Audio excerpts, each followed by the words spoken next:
let's check the uses of present continuous. We can use present continuous to talk about actions that are happening right now. For example, my mom is sleeping. Also, we can use it for temporary situations. For example, I'm staying with my friends for a few days. Also, we can use it to express definite future plans. For example, I'm meeting with my parents in a moment. Or changing situations. For example, the weather is improving.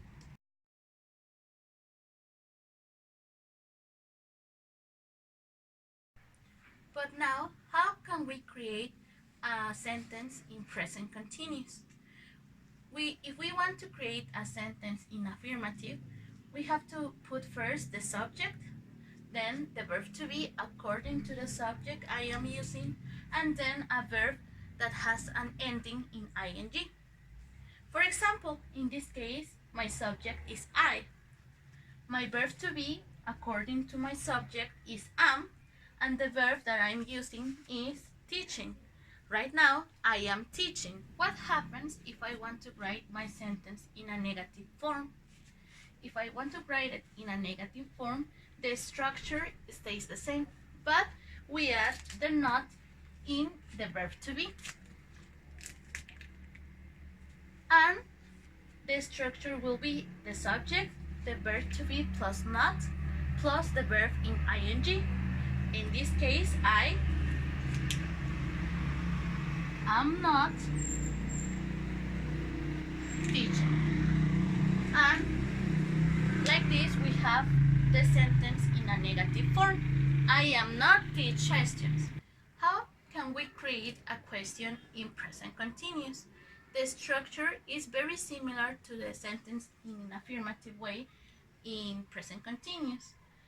In affirmative, we have subject, the verb to be, and the verb in ing.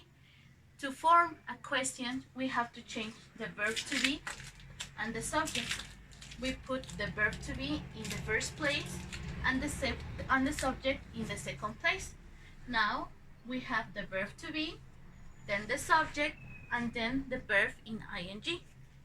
For example, the verb to be will be are, the subject, you, and the verb to be is according to the subject, and the verb in ing, in this case, is crying.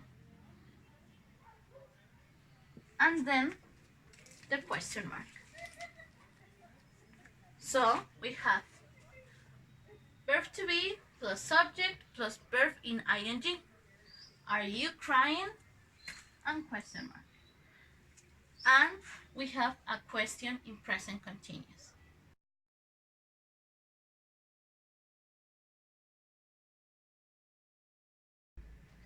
Now let's see some examples. Here, in affirmative sentence, we have she is using her phone.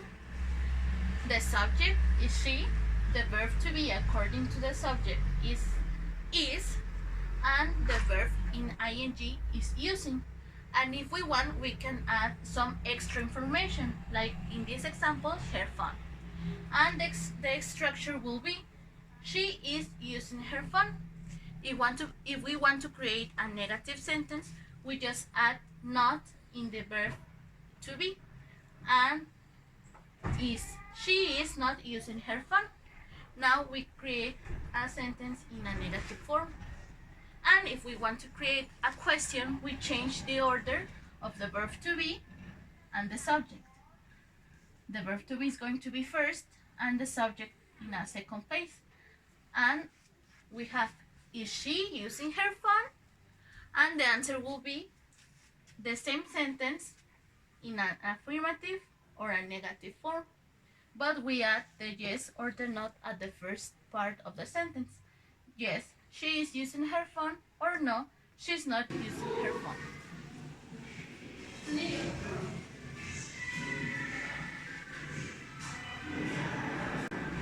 Another example could be this.